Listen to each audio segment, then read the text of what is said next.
বড়াই করো না, তোমরা যা শিখেছো আল্লাহর কাছ থেকেই শিখেছো। আকাশে উঠছো, তোমাদের অনেক আগে পাখিরা উড়েছে, ওরা শিখাইছে। মানুষ তো ভালো, বিজ্ঞান শিখতে হয়, চলুন আমার সাথে মৌমাছির কাছে, দেখেন মৌমাছি কত বিজ্ঞান জানে। কি দিয়া বড়াই করবা? ছোট্ট মৌমাছি, এই মৌমাছির মধ্যে আল্লাহ পাক কত বিজ্ঞান দান করেছেন দেখেন। আল্লাহ রাব্বুল আলামিন বলেন, ওয়া আওহা রাব্বুকা ইলান নাহলি আন ইত্তাখিযি মিনাল জিবালি বুয়ুতাও ওয়া আশ-শাজরি ওয়া মিম্মা ইয়ারুশুন। আল্লাহ পাক বলছেন, ওয়া আওহা রাব্বুকা ইলান নাহলি, মৌমাছি পৃথিবীর মানুষকে 4টা বিজ্ঞান শিখাইছে। কয়টা বিজ্ঞান? দেখুন 4টি বিজ্ঞান কি। মৌমাছি, আল্লাহ পাক বলেন আমি মৌমাছিকে, মৌমাছির উপর একটা সূরা আছে না, জোরে কোন আছে না? সূরাটার নাম কি? সূরা নাহল। মৌমাছির উপর একটা সূরা। আল্লাহ পাক বলছেন আমি মধুমক্ষিকাকে ওহী করেছি। তার মানে এই নয় যে মৌমাছির কাছে জিবরাইল পাঠাইছি। ওহী যখন নবীর ক্ষেত্রে ওহী শব্দ আসে, তার অর্থ হলো প্রত্যাদেশ। জিবরাইলের মারফতে আল্লাহ পাক ওহী পাঠান। আর যখন এই ওহী অন্য কোথাও আল্লাহ ব্যবহার করেন, তার অর্থ হয় গোপন সূক্ষ্ম ইঙ্গিত। যেমন মুসা আলাইহিস সালামের মাকে আল্লাহ পাক ওহী করেছিলেন, এখানে জিবরাইল পাঠান নাই, ইলকা করে দিয়েছিলেন। মৌমাছিকেও তার মনের মধ্যে গোপন ভাবে সূক্ষ্ম ইঙ্গিত আল্লাহ দিয়েছেন কি, আত্তাখিজি মিনাল জিবালি বুয়ুতা, পাহাড়ে বাসা বানাও, ঘর বানাও, পাহাড়ে পর্বতে। যেহেতু মধু হলো একটা মেডিসিন, মধু কি? এই মেডিসিনটা কে বানিয়েছে? আল্লাহ পাকের নির্দেশে। কে বানালো? মৌমাছি বানালো। কাজে এই মেডিসিনটা দিয়ে শুধুমাত্র গাছপালা যে দেশে আছে সেই দেশের মানুষ উপকৃত হোক, তাহলে তো সারা পৃথিবীর মানুষ পাবে না আল্লাহর এই ওষুধ। এই জন্য মৌমাছিকে বলা হচ্ছে পাহাড়ে বানাও। পাহাড় হয় মরুভূমির ভিতরে বেশি হয়, এই পাহাড়ের গায়ে গিয়ে চাক বানাও। ওয়ামিনাশ শাজারে, আর গাছে চাক বানাও। ওয়ামিম্মা ইয়ারিশুন, আর বিল্ডিং এর কার্নিশের তলায় গিয়া চাক বানাও। কইতে ইচ্ছা করে না? এই 3 জায়গায় চাক বানাও। এই 3 জায়গায় চাক বানাতে গিয়ে মৌমাছি 4টা বিজ্ঞান দেখাইলো। হচ্ছে কেমিস্ট্রি, অথচ মৌমাছি কোনো সায়েন্স ল্যাবরেটরিতে পড়াশোনা করে নাই, কথা ঠিক কিনা? তার কেমিস্ট্রিটা কি? কার্নিশের নিচে বিল্ডিং এর গায়ের সাথে লাগানো মৌচাক আপনারা দেখছেন কিনা কোন? এটা ঝুলে থাকে, ঝুলন্ত অবস্থায় থাকে। একটা পরিপক্ক ঝুলন্ত মৌচাকে কম করে হলেও সব থেকে বেশি যা শুনেছি আধা মণ থেকে 35 কেজি, 30-35 কেজি পর্যন্ত ওজন হয়, এত মধু থাকে। এখন এই মধুটা ঝুলে আছে, এটা ঝোলাবার জন্য তার কাছে কোনো সুপার গ্লু ছিল না, কোনো আটা ছিল না। আল্লাহ পাক তাকে এমন আটা শিক্ষা দিয়েছেন যে আটা লাগায় দিয়েছে, লাগাবার পর মৌমাছি সেখানে মধু দিয়া 20 কেজি, 30 কেজি, 35 কেজি পর্যন্ত হইল, অথচ ছিঁড়ে পড়লো না। ঠিক কিনা বলেন? মৌচাক কার্নিশ থেকে ছিঁড়ে পড়ে গেছে এরকম দেখা গেছে নাকি? না। মৌ যখন ভরে গেল, তখন মধু কেটে নিয়ে যাওয়ার পর ছেঁড়া খাতা যেমন ঝোলে, ওই রকম দেখা যায় ছেঁড়া খাতার মতো ঝুলছে, তাও পড়ে না। 6 মাস 1 বছর পর্যন্ত লেগে থাকে। ছোট্ট মৌমাছিকে এই আটা জাতীয় কেমিস্ট্রি কে শিখাইল? এই বিজ্ঞান কে তারে শিক্ষা দিল? সুবহানাল্লাহ। এরপরে দেখুন মৌমাছির দ্বিতীয় বিজ্ঞান, ইঞ্জিনিয়ারিং টেকনোলজি।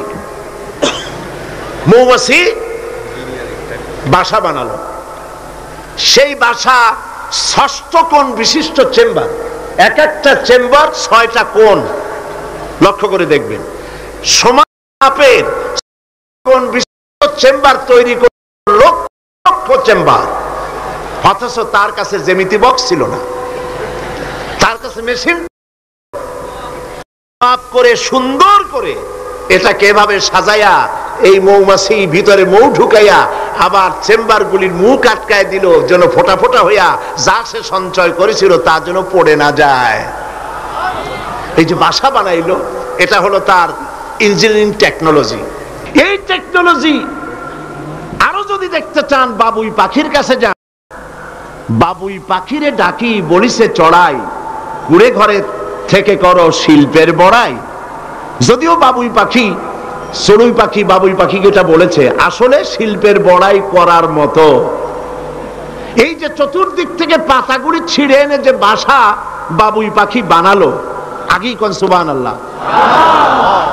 এই বাসা শুধু বাসা নয়, এর মধ্যে বেডরুম আছে, এর মধ্যে ডাইনিং রুম আছে, মাস্টার বেডরুম আছে, শুধু টয়লেট নাই। নিচ দিয়ে ঢুকবে, আবার ব্যাকডোর দিয়ে নিচের থেকে আক্রান্ত হলে ব্যাকডোর দিয়ে পালাবার ব্যবস্থাও আছে। এই বাসার ভেতরে কোনো বিদ্যুৎ লাইন পিডিপি বা আরইবি কেউ লাইন দেয় নাই, ফলে বেচারা অন্ধকারে তারা স্বামী স্ত্রী কনজুগাল লাইফ লিড করবে কি করে। সেজন্য ওর মাথার মধ্যে আল্লাহ এমন বুদ্ধি দিলেন, কিছু কাদা এনে বাসার ভেতরে কাদা লাগিয়ে জোনাকি পোকা 5-6টা ধরে এনে মাথা ভিতরে ঢুকায়া পাছা বাইর করে দিয়ে রেখেছে, অটোমেটিক 0 পাওয়ারের বাল্ব তৈরি হয়ে গেছে।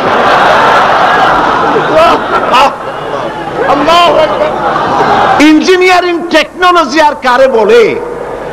আমার দেশের ইঞ্জিনিয়ার যারা আছেন, এই রকমের বাসা বানানো তো দূরের কথা, ভালো করে বাসাটা খুলুন তো দেখি, বুঝবো আপনি কেমন খুলতে পারেন। খুলতেই পারবেন না, বুনানো তো দূরের কথা। এটা গেল 2 নম্বর টেকনোলজি, ইঞ্জিনিয়ারিং টেকনোলজি। এরপরে হলো মেডিকেল সায়েন্স, চিকিৎসা বিজ্ঞান। আল্লাহ রাব্বুল আলামিন মৌমাছিকে বলছেন, সুম্মা কুলি মিন কুল্লি সামারাতি ফাসলুকি সুবুলা বিকা যুলুলা।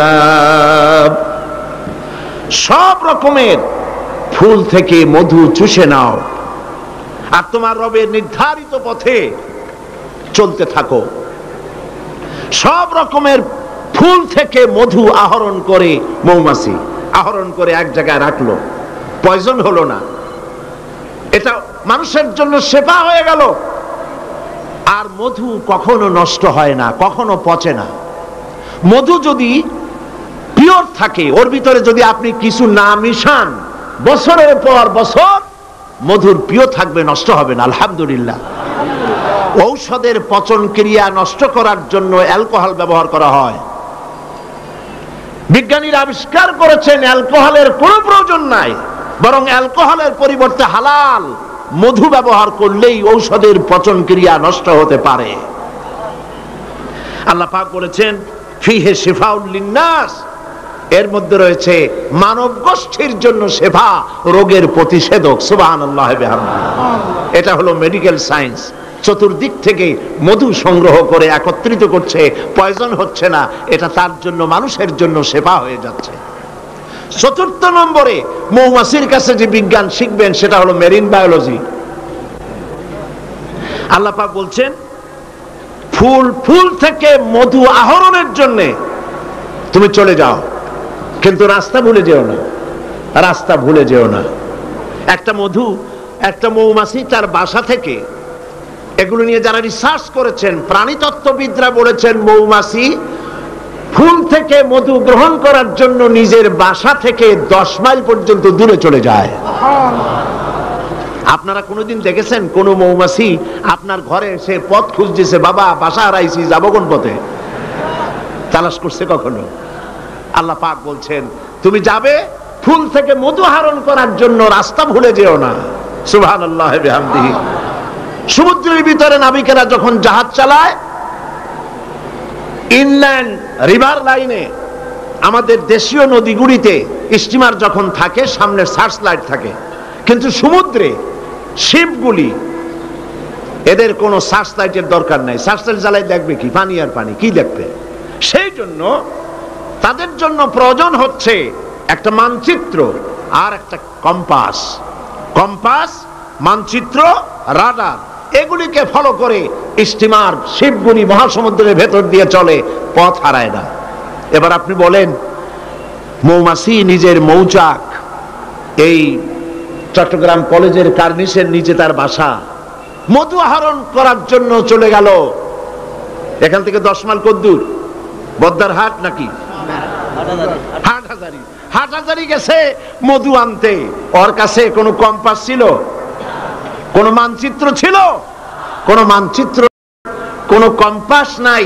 চলে গিয়েছে মৌ আনতে, আর ঠিক সেখান থেকে মধু মুখে করে এনে আবার জায়গায় পৌঁছে গিয়েছে। সুবহানাল্লাহ বিহামদিহি। হে মানুষ, তুমি কোনটা দিয়ে আল্লাহর সাথে, তুমি কি দিয়ে নিজের বড়াই করো? কোন ক্ষেত্রেই মানুষের বড়াই নয়, সমস্ত শ্রেষ্ঠত্ব, বিরাটত্ব, মহানত্ব সবটাই আল্লাহ রাব্বুল আলামিনের জন্য। জোরে সরে বলেন আল্লাহু আকবার। এখন মুনাজাত হবে, মুনাজাতের জন্য দাঁড়ানো ভাইরা সব বসে। আল্লাহুম্মা আমিন। রব্বানা যালামনা আনফুসানা ওয়া ইন লাম তাগফির লানা ওয়া তারহামনা লানাকুনান্না মিনাল খাসিরিন। আয় আল্লাহ তাআলা, লাখ লাখো মুসলমান নরনারী দীর্ঘক্ষণ ধরে আমরা তোমার দ্বীনের কথা, কোরআনের কথা শুনেছি। আল্লাহ তাআলা মেহেরবানি করে সওয়াবটুকুন জনাবে মুহাম্মদুর রাসূলুল্লাহ সাল্লাল্লাহু আলাইহি ওয়াসাল্লামের রূহ মুবারকে পৌঁছায় দাও। আমাদের মধ্য থেকে যাদের মা বাপ দুনিয়া থেকে বিদায় হয়ে গেছে, আল্লাহ দয়া করে কবরগুলিকে জান্নাতের টুকরায় পরিণত করে দাও। আমাদের বন্ধু বান্ধব, আত্মীয় স্বজন যার যা মারা গেছে, প্রত্যেকের রুহের পরে সওয়াব পৌঁছায় দাও। রব্বুল আলামিন, সারা জীবন যত গুনাহ করেছি, আমাদের জিন্দেগীর সকল গুনাহ খাতা মাফ করে দাও। রব্বুল আলামিন, আমাদের প্রিয় জন্মভূমি বাংলাদেশ, এই জমিন আমাদের জন্য তোমার দেওয়া বিশেষ নিয়ামত। আয় আল্লাহ, এই দেশের হেফাজত, এদেশের স্বাধীনতা, সার্বভৌমত্ব কিয়ামত পর্যন্ত তুমি অক্ষুণ্ণ রাখো। সন্ত্রাস মুক্ত, দুর্নীতি মুক্ত একটি দেশ আমাদেরকে উপহার দাও। এমন পরিবেশ তুমি তৈরি করে দাও যাতে করে তোমার কোরআন সুন্নাহ এদেশে পরিচালিত হতে পারে। রব্বুল আলামিন, মা বোনেরা প্রতিদিন কষ্ট করে আসেন, আল্লাহ মা বোনদের জিন্দেগির গুনাহ খাতা মাফ করে দাও। রব্বুল আলামিন, আয় আল্লাহ, तमाम পৃথিবীতে মুসলমানেরা যত দেশে বিপদে মুসিবতে আছে, প্যালেস্টাইনের মুসলমান, কাশ্মীরের মুসলমান, আয় আল্লাহ, সোমালিয়া সুদানের মুসলমান, ইরিত্রিয়ার মুসলমান, আলজেরিয়া, চেচনিয়া, বসনিয়ার মুসলমান, বার্মার মুসলমান, যত জায়গায় বিপদে আছে আল্লাহ তুমি তাদের সাহায্যকারী, হামি ও নাসির হয়ে যাও। আয় আল্লাহ, আমাদের অপরাধের কারণে, আমাদের গুনার কারণে আমাদের উপরে তুমি নারাজ হয়েছো, আল্লাহ তুমি দয়া করে আমাদেরকে ক্ষমা করে দাও। রব্বুল আলামিন,